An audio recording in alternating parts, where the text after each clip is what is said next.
Las palabras de Nietzsche: «He aquí la hora del gran mediodía, de la claridad más temible».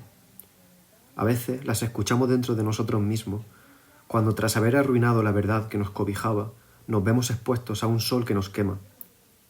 Sol que no es, sin embargo, sino el reflejo de nuestra indigencia y de nuestro frío. Quizá uno tenga ganas de repetir esas palabras para comprobar su sentido cuando haya leído el libro de Georges Bataille, La experiencia interior. La hora del gran mediodía es la que nos aporta la luz más fuerte. Todo el aire está recalentado. El día se ha convertido en fuego. Para el hombre que anhela ver, es el momento en el que al mirar corre el riesgo de tornarse más ciego que un ciego, una suerte de vidente que se acuerda del sol como si fuese una mancha gris inoportuna. De ese libro es preciso decirles a alguno que si se acercan a él con una inteligencia frívola, con una inteligencia torpe, los dejará más frívolos, más torpes, más equivocados en su inteligencia de lo que la suerte había previsto. Este aviso sirve también para otros.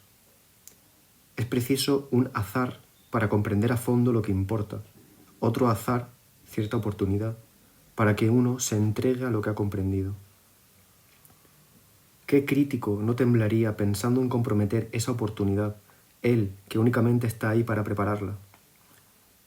La experiencia interior es la respuesta que le espera al hombre cuando éste ha decidido no ser más que pregunta. Esa decisión expresa la imposibilidad de estar satisfecho. En el mundo, las creencias religiosas le han enseñado a poner en tela de juicio los intereses inmediatos, los consuelos del momento, así como las certezas de un saber inacabado. Si algo sabe, es que el sosiego no aporta sosiego, y que hay en él una exigencia a la medida de la cual nada se ofrece en esta vida. Ir más allá de lo que se desea, de lo que conoce, de lo que es lo que encuentra en el fondo de cualquier deseo, de cualquier conocimiento y de su ser.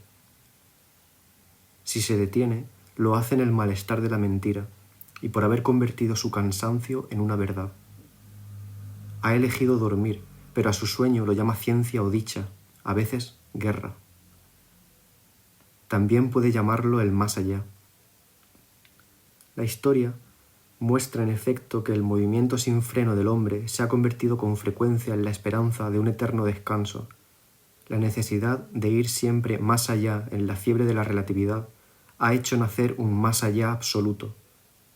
Se ha aceptado, en nombre de un principio de inquietud, poner en tela de juicio este mundo, y de éste se ha sacado otro mundo al que se ha prohibido inquietar. El principio se ha sustancializado en su contrario. Pero cuando el inconformismo se apodera de esa perspectiva tranquilizadora, cuando rechaza la autoridad imprecisa y superior, Dios, que le ha otorgado su forma, cuando suprime toda esperanza en la vida y fuera de la vida, es el hecho mismo de la vida el que está ahora en cuestión, y el hombre se encuentra con el no saber como la expresión de esa puesta en juego suprema, la cual procede a su vez de la insuficiencia y del inacabamiento humanos. El no saber devuelve a la noche lo que un hombre sabe de sí mismo. Eso quiere decir dos cosas.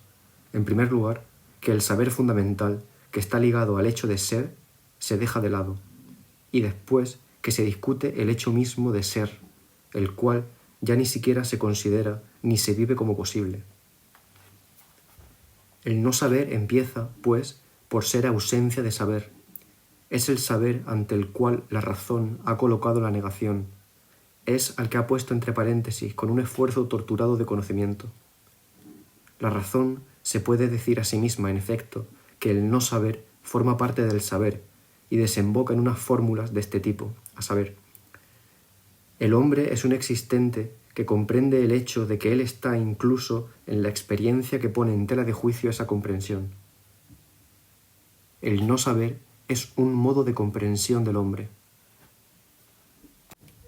Además, el no saber atañe al hecho mismo de ser, lo excluye de lo que es posible intelectualmente y tolerable humanamente. Introduce a quien lo experimenta en una situación a partir de la cual ya no hay existencia posible. Ya no es un modo de comprensión, sino el modo de existir del hombre en cuanto que existir es imposible. Ese inconformismo lo conduce la razón. Esta es la única que puede deshacer la estabilidad que es obra suya. Es la única capaz de continuidad, de orden e incluso de pasión suficientes como para no dejar subsistir ningún refugio. Pero en cada una de sus andaduras la acompaña la angustia. La angustia nace de los objetos que se le hurtan. Es la proyección de un vacío más grande con ocasión del vacío limitado con el que ella mete miedo. Del pavor que provoca saca el presentimiento de un pavor ilimitado y la visión clara de lo que lo torna inevitable. Añade no sólo el horror al horror, sino la preocupación por las causas que autorizan lo horrible y le confieren un mayor dominio. Tampoco se detiene. Siempre es más fuerte de lo que se deja arrebatar. Es un sentimiento que se experimenta trágicamente sin experimentarlo completamente, sin agotarlo nunca, estando por debajo de lo que se tendrá que experimentar, con retraso, perpetuamente con retraso y sufriendo así 2 veces respecto a su sufrimiento. La dialéctica de la angustia lleva hasta sus últimas consecuencias el cuestionamiento del ser. Le retira cualquier posibilidad de salvar la más mínima parcela de sí mismo, lo precipita en una caída sin fin en la que el ser se pierde debido al temor cada vez más vertiginoso de perderse. Esa situación carece de salida. Cualquier salida es mentira. Cualquier interrupción es la confesión de una degradación de la que se apoderan la angustia y el espíritu inconformista para sustituirla por un nuevo movimiento. El hombre obedece a una pasión, la pasión de lo positivo, que se convierte hasta el infinito en obstáculo para sí misma, para la necesidad infinita de decir que sí, cuando es preciso, sin excepción, decir que no a todo, pues si dice que sí, su necesidad de afirmar se confunde con esa afirmación necesariamente particular, y ha de repudiarla. O, si se limita a ella, desaparece, pierde su valor. Ese movimiento durante el cual la razón se inhibe y luego es rechazada por su propio cese, pasa del plano discursivo a un plano en el que la acción, el discurso, las formas inteligibles y expresables de la vida ya no tienen cabida. Entramos de un salto en una situación que ya no está definida por unas operaciones útiles ni por el saber, entendido incluso como la privación del saber, sino que se abre a una pérdida de conocimiento, a la posibilidad de perderse sin contacto posible con el conocimiento. Ese estado de violencia, de desgarro, de rapto, de arrebato, sería totalmente semejante al éxtasis místico si se lo despoja de todos los presupuestos religiosos que con frecuencia lo alteran y dándole su sentido lo determinan. La pérdida de conocimiento extático es propiamente la experiencia interior. La experiencia, hay que decirlo enseguida, no se distingue del inconformismo del que es fulgurante expresión en la noche. No es su término, no lo interrumpe, y aunque sea una respuesta, la respuesta al destino del hombre que se pone en cuestión, es una respuesta que no deja en suspenso la cuestión, y que lejos de hacer que esta última desaparezca, transforma al hombre por entero en esa interrogación torturadora con la que lo desgarra y lo divide de todas las maneras. En sí misma, la experiencia es tal que ya nada tiene valor, sentido, ni siquiera ella misma, y ese total desgarramiento, que es como el colmo de la negación, se experimenta en un estado que tiene un carácter positivo, que es la autoridad, que el ser afirma separándose de sí. Es, por consiguiente, esencialmente paradoja. Es contradicción por sí misma. Es el inconformismo que se expresa en una situación original, en una experiencia que uno puede vivir. Es esa doble inversión que hace que el inacabamiento irremediable del todo, sin dejar de ser captado como tal, brinde un sentimiento sofocante de plenitud, de totalidad, y que debido a esa plenitud en el vacío, arranque al hombre de su suficiencia y lo comunique con nada. La comunicación cuya presencia acabamos de captar está ligada a todos los momentos de la experiencia interior. Inconformismo, experiencia y comunicación son unos términos que se requieren estrechamente, por no decir más. El inconformismo es la puesta en tela de juicio de un ser particular y limitado. También es, por consiguiente, un esfuerzo por romper con esa particularidad y esos límites. El aislamiento es una posición del ser que no le permite deslizarse fuera del ser.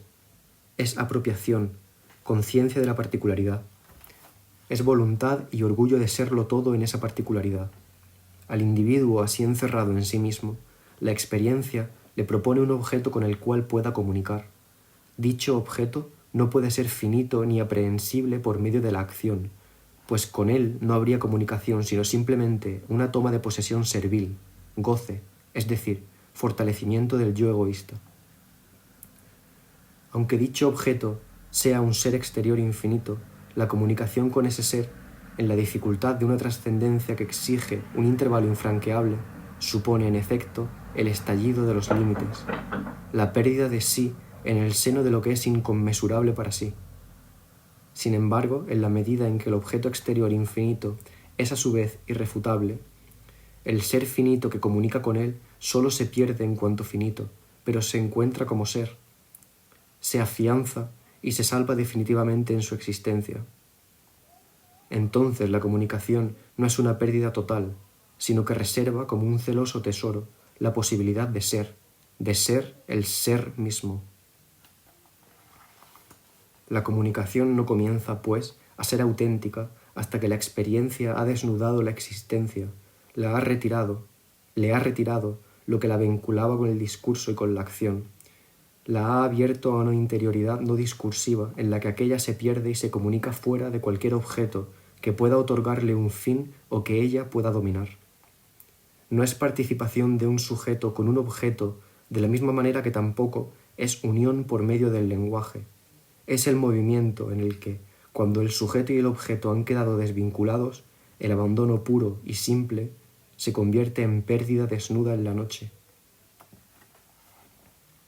El paso del plano discursivo al plano no discursivo no se produce según un encadenamiento que lo torne necesario.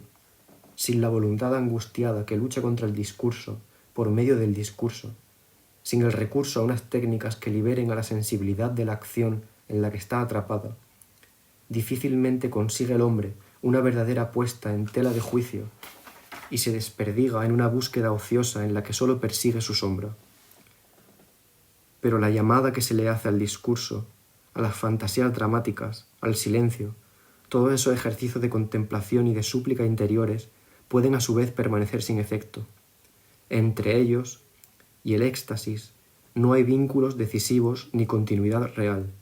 Por el contrario, hay un intervalo infinito que se franquea de un salto, que se puede no franquear nunca y que quizá solo se franquea por casualidad. Lo que se denomina la gracia conserva su valor como el principio de una decisión injustificable y gratuita. Se trata de la tirada de dados afortunada, que me permite no ya ganar, sino jugar hasta el final, poner en juego lo que soy con un sentimiento extremo mediante el cual agoto todo el riesgo. De la misma manera que uno no puede entregarse voluntariamente a la angustia, tampoco uno es dueño, en el colmo de la angustia, de perderla, perdiéndose totalmente uno mismo. Uno se pone en juego, es decir, a expensas de la muerte, únicamente con la oportunidad del juego. Este esquema que acabamos de esbozar no tiene más relación con la experiencia interior de lo que la tiene una ecuación con la vida trágica del corazón cuyos latidos analiza. Y dicha comparación, a su vez, es inexacta, pues para que comenzase a ser verdadera, habría que imaginar una ecuación que en el momento de formularla modificase el flujo y el reflujo, la función en el tiempo y la naturaleza del órgano que querría determinar. En cierto sentido, sin embargo, al discurso no le está prohibido tratar de hacerse cargo de lo que escapa al discurso. Resulta incluso necesario porque así se puede ver que la traducción, aunque nunca satisfactoria, conserva una parte esencial de autenticidad en la medida en que imita el movimiento de recusación que toma prestado, y al denunciarse como depositaria infiel, dobla su texto con otro que lo mantiene y lo borra con una suerte de semirrefutación permanente. Cual traducción auténtica, el libro de Georges Bataille, por esa razón, no se deja de escribir. Dicho libro es la tragedia que expresa. Aquel que roza su sentido, muy bien puede reducirlo a la pesadez escolástica. Su verdad reside en la quemazón del espíritu. en el juego del rayo, en el silencio lleno de vértigos y de intercambios que nos comunica. No nos conviene hablar de aquel como de una obra que se sopesa y se aprecia, sino que por citar una vez más a Nietzsche, al que con frecuencia evoca, diremos lo que éste dice de Zaratustra, que es una obra totalmente aparte.